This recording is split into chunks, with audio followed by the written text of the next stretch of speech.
All right, so after last night's 4-1 loss to the Wild, today the Flyers, they called up Nicholas Aube-Kubel and Carson Twarynski from the Phantoms.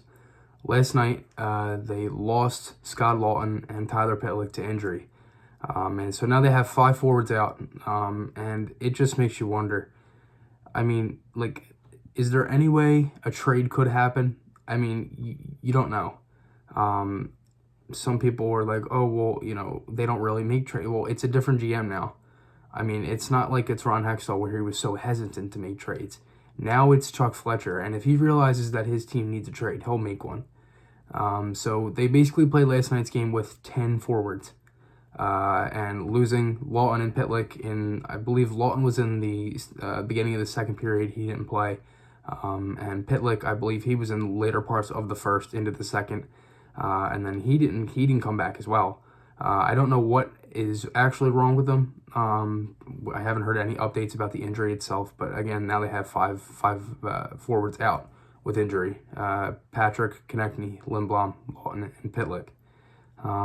And again, last night's game was just such a weird game.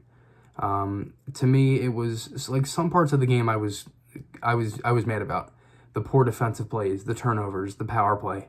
I think the only good thing out of last night's game was maybe the penalty kill, and I thought Carter Hart had a good game, but he was left out to dry.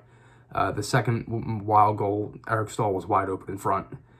It was just ridiculous. But then again, with all the emotions that's coming in the locker room now, that they say now this locker room is more of a family, and they're really connected with each other. I mean, Robert Hagg, he was tearing up talking about Lindblom, saying he was, quote-unquote, his annoying little brother. They're both from Sweden, and it seems like they both really do get along well.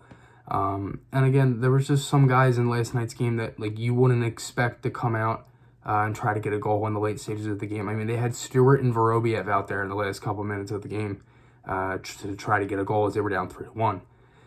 It's just names you don't necessarily see. So I'm wondering if they make a trade. Today they have the Jets at 5. That's another tough game on the road. MTS Center is a really loud place to play. Great atmosphere. So again, I'm wondering what's going to happen, but now they should have 12 forwards for today's game. I'm thinking they're probably going to go with 6 defense.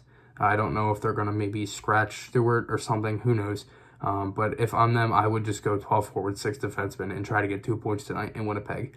My podcast, my articles, those links are on my channel. Hope you guys enjoyed this one. I'll see you guys in the next one, and goodbye.